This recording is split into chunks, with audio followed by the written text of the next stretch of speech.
Hey, how's it going? Welcome to the big game. I'm Richie Solaris alongside Dylan Domingue, and on today's episode, we'll take a look at how the Southeastern football team fared in their homecoming matchup. And we'll also take a look at the Who Dat Nation along with the volleyball team and the start of basketball season for Southeastern. But first, we'll look at the football team's latest action. The Southeastern football team welcomed in the Houston Baptist Huskies into Strawberry Stadium for their annual homecoming game. The Lions gained some momentum on the season after winning back-to-back conference matchups against rivals McNeese State and Stephen F. Austin. The Lions look to keep their playoff dreams alive with another victory, but without starting quarterback Justin Allen in the mix, could the Lions pick up a win on homecoming and keep their winning streak alive? Let's go to the highlights. Lions homecoming game looking for fireworks, so Houston Baptist is going to start off with a double reverse flea flicker, 58 yards to Ethan Fry. Going to go all the way downfield. Talk about frying the defense there. Just a nice play to start off the game for Houston Baptist. Now Alec Chadwick would go on to miss a 27-yard field goal, so the Lions keep some points off the board. Lions back on offense now, and we're going to have a 51-yard run by Rasheed Harrell, but that's not the greatest play. Watch Deshae Landor with the block. How often do you see the quarterback make a block right there into the end zone? Lions get on the board, 7-0 Lions. Now the Lions would get the ball back, and they're going to go with some trickery here. Fake field goal to the kicker, Harrison Heim, who can't hold on to it. Actually a good pass, but Heim upset with himself that he didn't get that one. Houston Baptist trying to strike back now. There's going to be a 27-yard pass to running back Terrence Peters there, trying to get back into the end zone, but the Lions would hold them out, get the ball back. Landor with a nice pass here to Joe Pack, 40 yards going downfield, keeping that defense on their toes. And then right here, they're just going to give a nice little draw to Julius Marshall. And I hope he didn't fake you guys out on that one. Lions do that a lot. Pretty nice play. 14-3 Lions.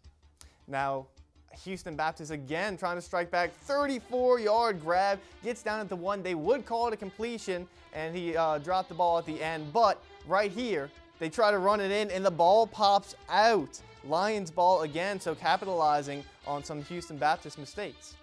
Landor would drive downfield and is just going to throw a nice little touchdown pass to Brandon Acker. He's got a team-high 6 receiving touchdowns on the season. Now Landor again.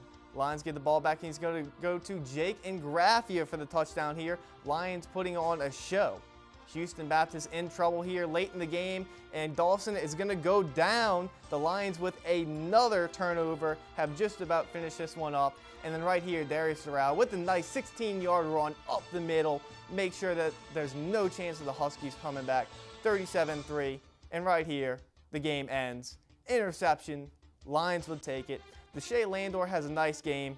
2 touchdowns. The first time in his career, he didn't turn the ball over once. After the impressive conference win, I took an inside look at how the Lions mauled the Houston Baptist Huskies. The Southeastern Lions played a completely dominant game when the Houston Baptist Huskies came to Hammond on homecoming day. Starting for the injured Justin Allo, senior quarterback Deshae Landor took control of the offense, passing for 229 yards and 2 touchdowns, while also rushing for 33 yards.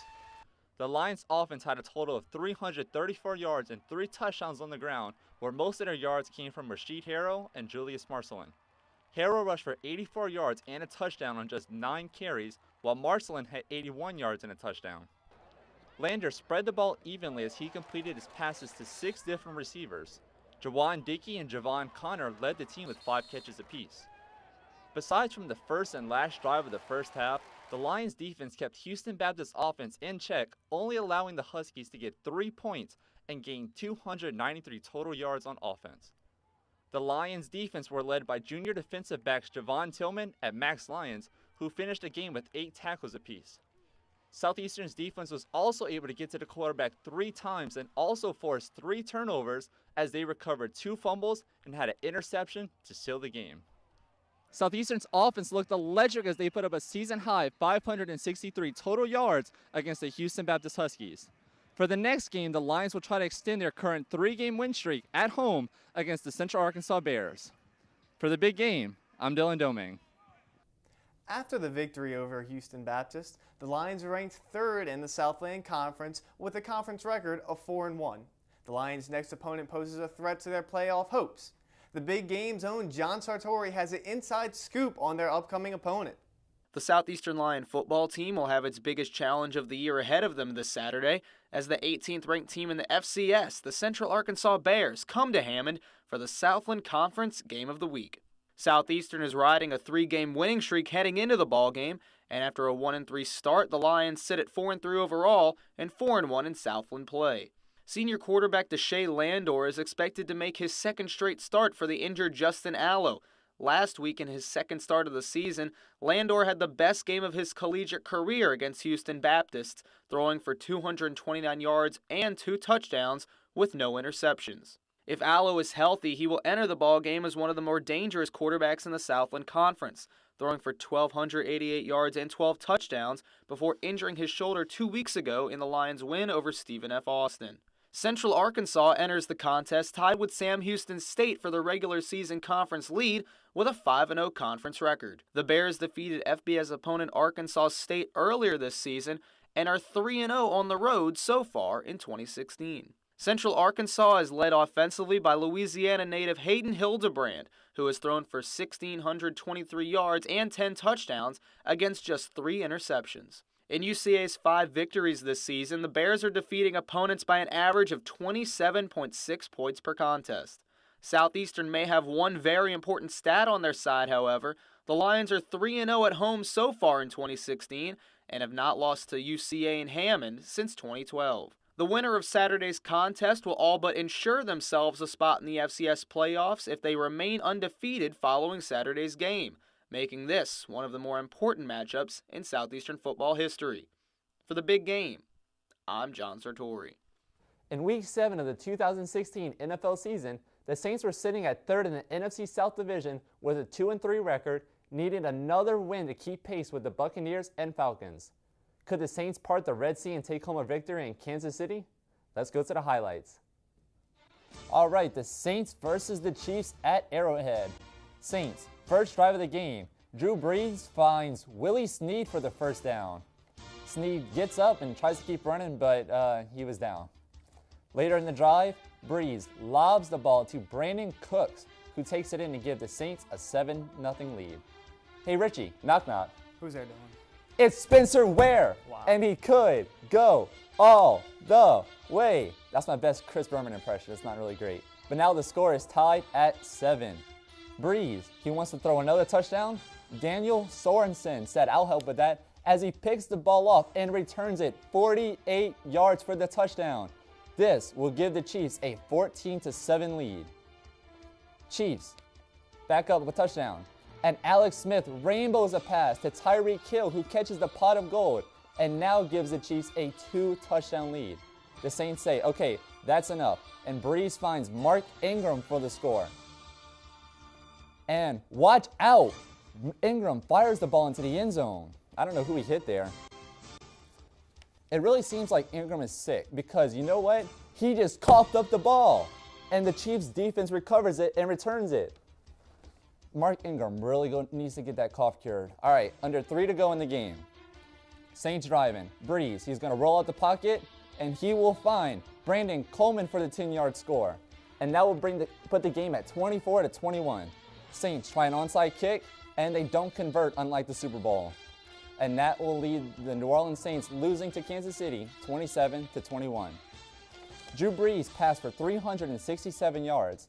This was his 100th game with 300 passing yards, and that's most all-time by any quarterback. Brees' counterpartner Alex Smith went 17 for 24 and 215 yards, as the Chiefs get the win. Hey Dylan, those jokes of yours were about as good as your Chicago Cubs performance last night in the World Series. Swing and a miss, pal. Coming up after the break, we'll take a look at Lions volleyball, tennis, and basketball teams. Stay tuned. You don't want to miss this.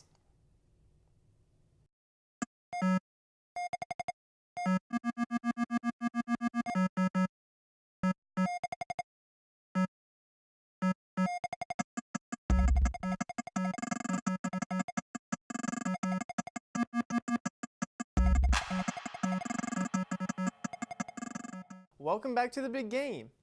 After an impressive 3-0 shutout at home against Sam Houston State, The Lady Lions soccer team has now lost 3 in a row. The ladies have fallen to Stephen F. Austin, Central Arkansas, and Northwestern State in the last 2 weeks. They now sit at 6-10-2 on the season and look to get back on the winning track in their home finale against Nichols Friday night. The game will be broadcast and streamed live right here on the Southeastern Channel. The Lady Lions volleyball team is still in conference play, but they recently lost another conference matchup this year, putting them at a 4-6 record in the Southland Conference. Reporter Freddie Rosario has an update. The final stretch of the season is underway for the Lady Lions volleyball team, with 6 games remaining in the regular season. After winning Smoot Fever against McNeese State 3-1, the Lady Lions have lost 2 straight matches against Incarnate Ward 3-2, and in their homecoming/senior night matchup against Texas A&M Corpus Christi 3-0. Alyssa Purcell led the Lady Lions in the Incarnate Ward game with 15 kills, while Maddie Odom recorded 3 aces. In the matchup against Texas A&M Corpus Christi, Odom recorded 7 kills and 7 digs. The Lady Lions have averaged 17 points per set, while they have given up an average of 23 points per set in their last 2 games. The Lady Lions' remaining schedule consists of all Southland opponents, including Nichols, Sam Houston State, and UNO. The Lady Lions' final home game will be November 1st against the University of Central Arkansas. For the big game, I'm Freddie Rosario. The tennis team had a good showing at the University of West Florida Fall Fling. Juniors Danny Regatas and CC Mercer paired up to win the number 2 doubles flight. They are the 3rd pair at Southeastern to win a doubles championship this fall. The Lady Lions also had some standout single performances, with Delina Dahlmans reaching the finals of her bracket, while CC Mercer and Sarah Udinger reached the semifinals in their own brackets. The Lions golf team finished 8th at the David Toms Intercollegiate Sunday at the University Club. Senior James Ansis had a good performance, shooting a 1/73 to finish in a 3-way tie for 13th place. The golf team will be back in action at the ULM Duck Commander Intercollegiate in El Dorado, Arkansas from October 30th to November 1st. Both the men's and women's cross-country teams picked up top 5 finishes at the Mississippi College Choctaw Open. The men's team placed 3rd, with freshman Grant O'Callahan being the Lions' top finisher for their 2nd meet in a row, finishing at 18th overall. The Lady Lions came in 4th place, led by junior Clarissa Smith, who took 2nd overall in the women's 5K. Southeastern will compete in the Southland Conference Championship on Friday, October 28th at Pine Acre City Park in Nacogdoches, Texas. It's finally getting cool outside here in Louisiana, and that means the Lions basketball season is about to start. Big Game reporter Jordan Reams has an update on the men's basketball team. The start of the regular season is almost here. With 6 new faces on the squad, Lion Nation could be in for a treat when it tips off. All of them probably bring a little bit different. One thing that I love in basketball players are guys that have the ability to shoot. Our recruiting has increased to the point where we're able to recruit guys that can shoot the ball. They all bring a lot of different things, but the ability to shoot the ball is something I think that's common with all of them. Leadership thing Coach was talking about, I just feel like if we show leadership, I mean, they'll listen to us because we're older, so we've been through it. We've been through a lot of stuff. They haven't.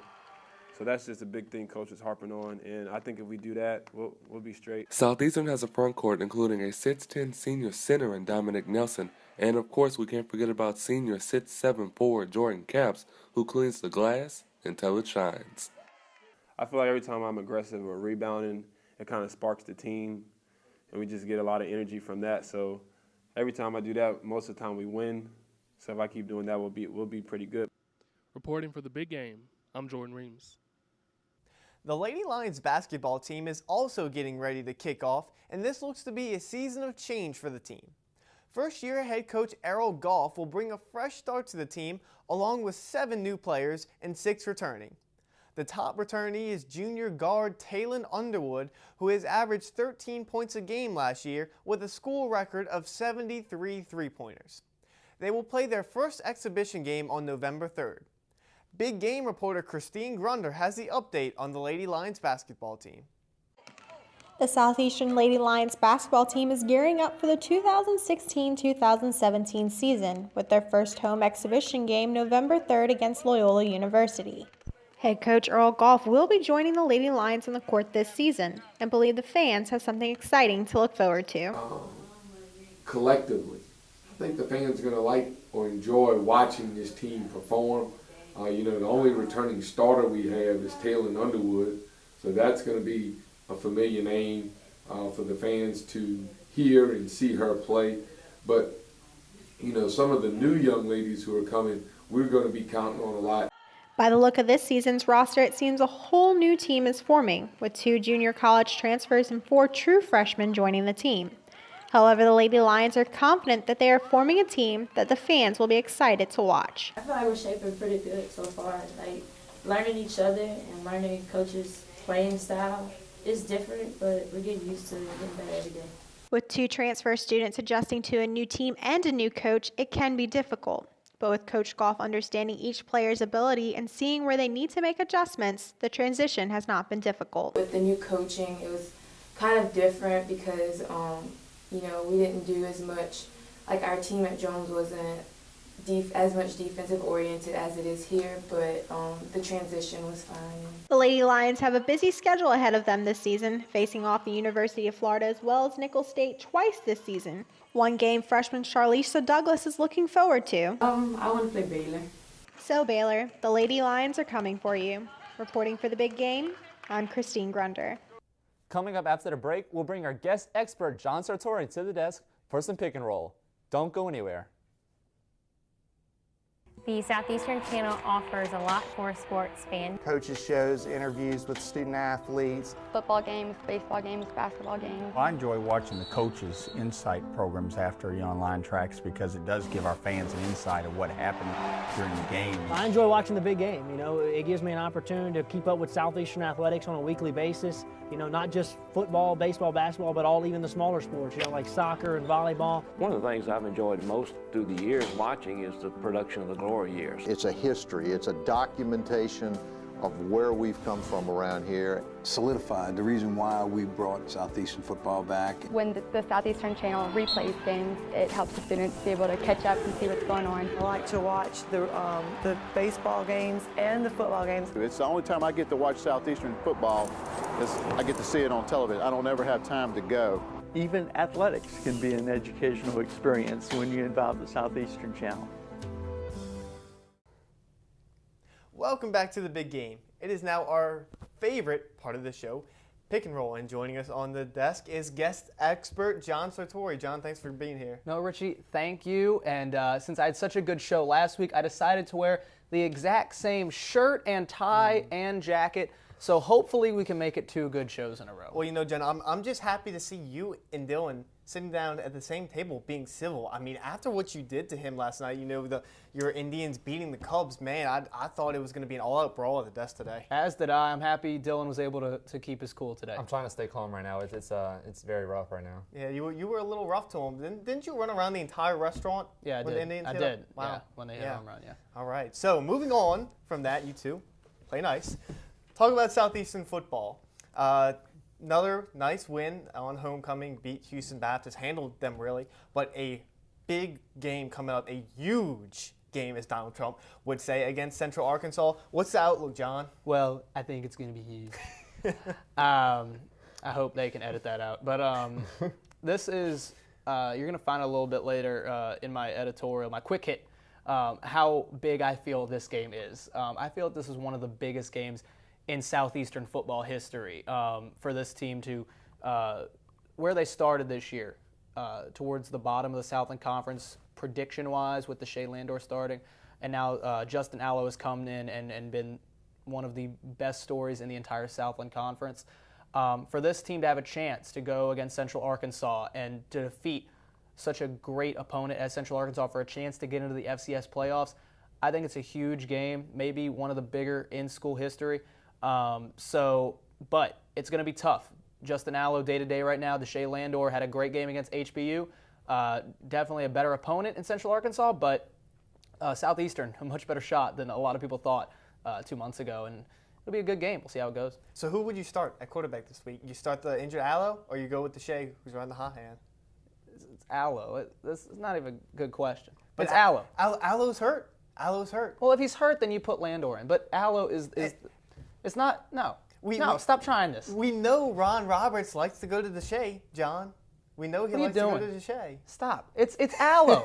You're trying to start an argument that's not there. I'm It's glad the Aloe. argument isn't between me and him anymore. It's between Yeah, I know. y'all two. I didn't see I'm the this middle. coming. I'm the middleman here now. Yeah. So, Dylan, can this Lions team, are they good enough to make it into the playoffs? And if they do, how far can they really go? They're good enough, but their first thing they have to do is they have to beat the Central Arkansas team. This Central Arkansas offense right now is averaging 36 points a game. For Southeastern to stop them, they're going to have to build a wall.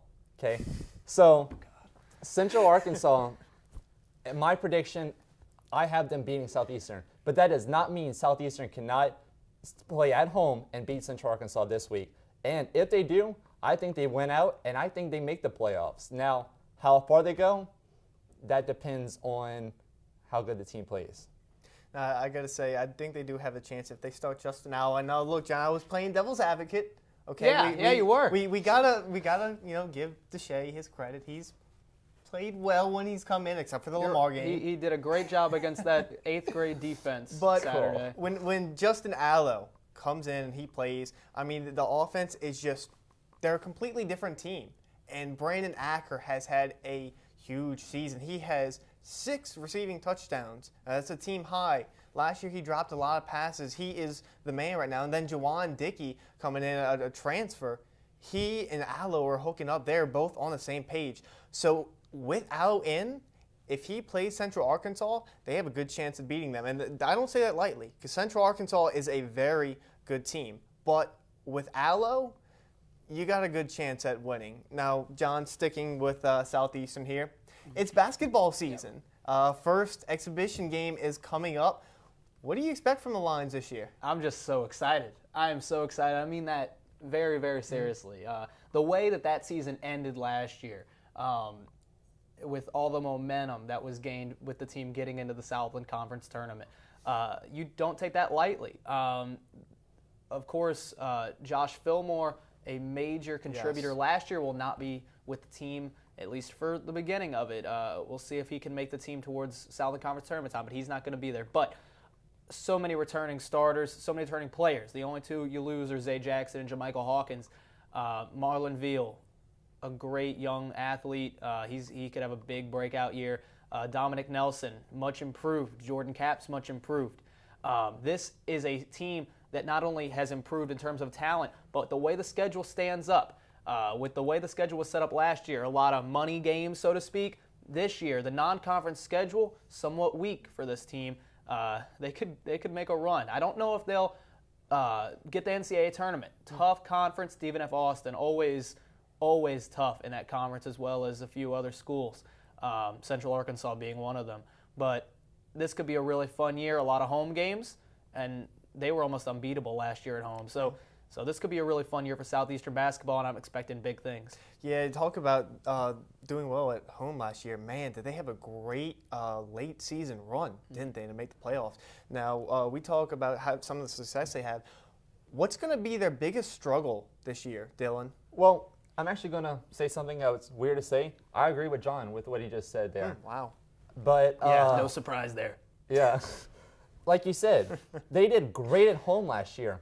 And the team finished with a 12-21 record. So you say, if you did good at home, what happened on the road? The team went 2-15 on the road last year. That cannot happen this year.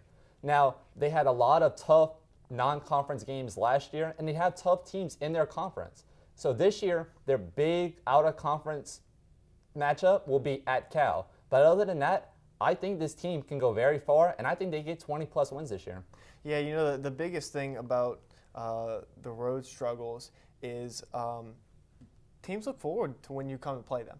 If you're a road warrior, if you can win games, you've proven that, teams don't want to play you. It gets in their psyche. You know, it adds up. It all adds up. But the Josh Fillmore loss, it's going to hurt them. But Marlon Veal is a guy that I think not enough people are talking about him. I mean, freshman year last year, you saw the year he had? He's crazy. He's all over the court.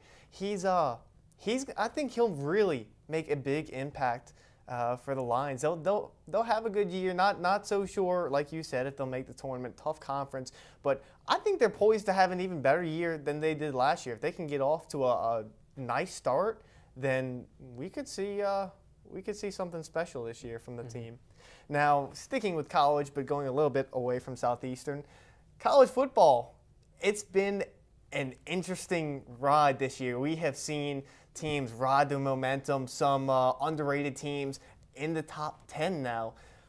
John, who's your top 4 teams to make the playoffs this year? Well, I just want to make a point that out of the 3 anchors who picked preseason, I have the best record out of all of them. Okay. So let's go back. You didn't pick Michigan State, right? No, thank God.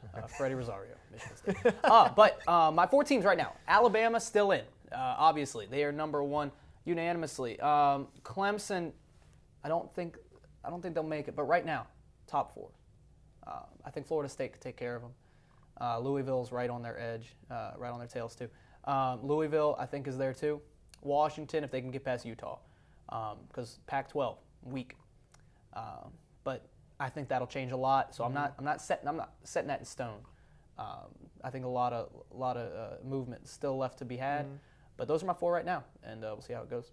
Dylan, what do you think? I mean, there was a lot of talk about, Texas A&M can win out. Maybe they're a top team. Do they have 2 SEC teams in there? What's your predictions? No, there's no 2 SEC teams, and I'm going to go back and disagree with John. I don't agree with the picks, and there's no college team in the FBS that's from Cleveland, so they can't win another championship. But of course, I have Alabama. FBS. Okay, I'm sorry. They're not going to make it though. Alabama is number 1. Of course. Clemson is not the best team in the ACC. Louisville is. What Bobby Petrino has with that team is just phenomenal. But Clemson is undefeated right now, and I think they win out, and I think they get into the playoffs. I have the winner of the Michigan versus Ohio State game, which I think it is Michigan in, and I have Washington right now. That team has proved me wrong numerous times this year, and they look really good. They look like the real deal at number 4. Man, the animosity between you and John today. I mean, it's like nothing I've ever seen. Rough. Yeah, it's almost scripted. Ha, ha, ha, ha. Good one, John. No, I like some of the picks. I love the way you're staring at me, John. That's not creepy at all. Alabama, to me, is the number 1 team. There is nothing that has shown me that there is a better team in the nation than Alabama. They just have it all. Their one weakness is the pass defense, but their run defense is so good that they make you pass on them, which creates turnovers. So they're number 1. As much as I would love to pick the Ohio State, I think Michigan this year is the better team. Jim Harbaugh has done wonders with this Michigan team, a stout defense who kept Wisconsin down to just 7 points. They don't have the greatest offense, but, I mean, Michigan's defense is really rolling Ohio State with that loss to Penn State. I don't know if Ohio State can keep up with Michigan. I think Washington is going to make it because I don't see any team in the Pac-12 beating them right now. They are a good team, I'll be honest. I did not think that when they came into the season, I thought that they were overranked. I didn't think that they belonged there, but they proved me wrong. They haven't played great teams, but the way they've beaten them has just been incredible. It's been blowouts, really. That Oregon game, that was something else.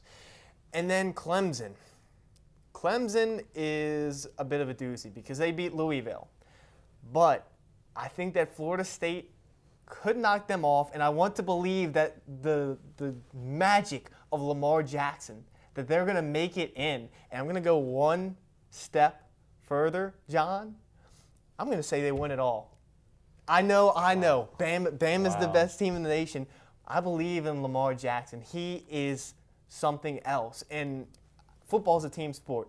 But the way this guy is playing, I don't know. Just like last year, I believe that destiny was on the side of the Cavs, and they won it. I don't know. I just feel like this is Lamar Jackson's year. Not just Louisville, but Lamar Jackson specifically. Well, at least you kept the answer short. You know me. Yeah. I like giving speeches. I like giving speeches. That would be an interesting matchup, though. Nick Saban versus Bobby Petrino. I mean, Lamar Jackson versus that Alabama defense. That would be a great championship matchup if that happens. Yeah, they're going to have a hard time getting that man down. I mean, he's slippery. Yeah. But, well, that's going to do it for Pick and Roll, but don't go anywhere because after the break, we're going to come back with some quick hits. Don't touch that remote.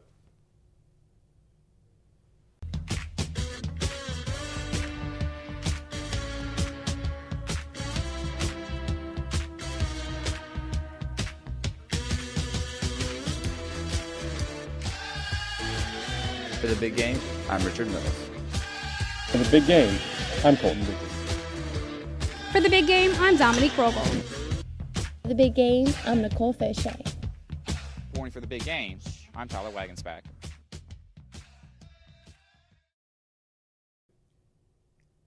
Welcome back to the big game. Let's finish today's episode off with some quick hits. The NFL has a problem. Well, they have a lot of problems, but one is currently looming bigger than all the other concerns. In May of 2015, New York Giants kicker Josh Brown was arrested due to domestic abuse. The NFL investigated the case and suspended him for the 2016 opener.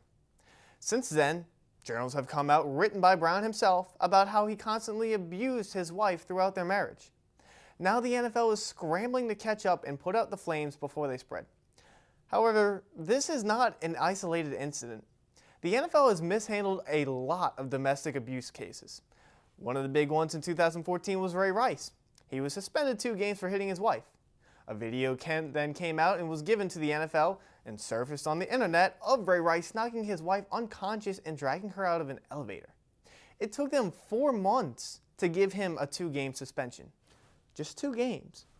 Finally, after tremendous pressure, they suspended Rice indefinitely. Then in May of 2014, shortly after the Rice incident, Adrian Peterson was arrested for beating his son. The NFL didn't hand out a suspension until September 16th. Then in May of 2014, another domestic abuse case, Greg Hardy is arrested for choking his girlfriend and threatening to kill her. The NFL didn't dole out a single punishment until almost a year later. That is asinine. After all of these cases, the NFL spent a tremendous amount of time and resources on raising awareness for domestic abuse and instituted a mandatory 6-game suspension policy for any domestic abuse cases. So why didn't the NFL suspend Brown for 6 games? The NFL has embarrassed themselves with the handling of all these abuse cases. Meanwhile, they suspend guys like Josh Gordon and Justin Blackmon indefinitely for taking illegal substances. Players, coaches, owners, and fans alike are concerned and disgusted with the handling of these cases. The NFL needs to buckle down and find a policy that actually works to prevent more incidents in the league like these. In most sports, especially football, one of the worst injuries an athlete can suffer is a concussion. And as Clemson's star running back Wayne Gallman can tell you, concussions are not fun. Gallman was removed from the Tigers game against North Carolina State after suffering a helmet-to-helmet hit and having his neck snap sideways. He admits that he was knocked unconscious after the hit, but declines the fact that he ever had a concussion. Gallman even asked his head coach Dabo Swinney to get back in the game, even though he does not remember much after the hit. But Gallman is not the only player dealing with this. Just in the NFL since 2012, there have been over 900 concussions, and that number continues to rise. I understand that players have to go through concussion protocol to be cleared to play, but I feel there should be more than that. Concussion symptoms occur within the first 7 to 10 days after the injury happens, and they go away within 3 months. The problem is these players want to play right away, which means they keep taking blows to the head, causing these symptoms to never get better. In my opinion, these players should wait the proper 3 months so that the concussion symptoms go away. I understand that players want to play, and we have to look out for the safety of their health, not just now, but for the rest of their lives. We need to make sports safer, one less concussion at a time. Some could argue it was the first win when the program returned in 2003. Some could argue it was the first conference championship. And many will argue it was the first playoff win in school history. But when it comes to the biggest game in Southeastern football history, I don't think there could be a more unexpected and monumental matchup than the one which will take place in Strawberry Stadium this Saturday at 2 o'clock. The years of Brian Bennett and conference championships were magical, but this year, Southeastern was expected to dwell in the bottom of the Southland Conference standings, and 7 games in, the Lions welcome in the 18th ranked team in the country to their own backyard for a game which most likely decides one of the FCS playoff representatives for the conference. A year that was considered a rebuild might be a special one in the construction process. This team of JUCO cast-offs and young replacements will have 60 minutes to prove to the FCS they belong. This team isn't the first one to take the field after an 18-year hiatus.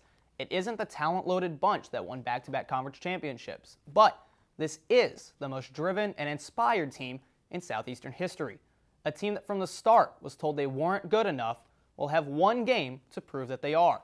Central Arkansas, Southeastern Louisiana will be the most important game in Lion football history. Nice pieces, guys. It was real powerful. Thank you. Thanks, Richie. And I would like to say good luck to John and the Indians, but go Cubs. That's all the time we have for this episode of The Big Game. To stay up to date with all of Southeastern athletics, log on to www.lionsports.net for all the latest news on Lion Sports. For Richie Solaris, Dylan Domingue, John Sartori, see you next time.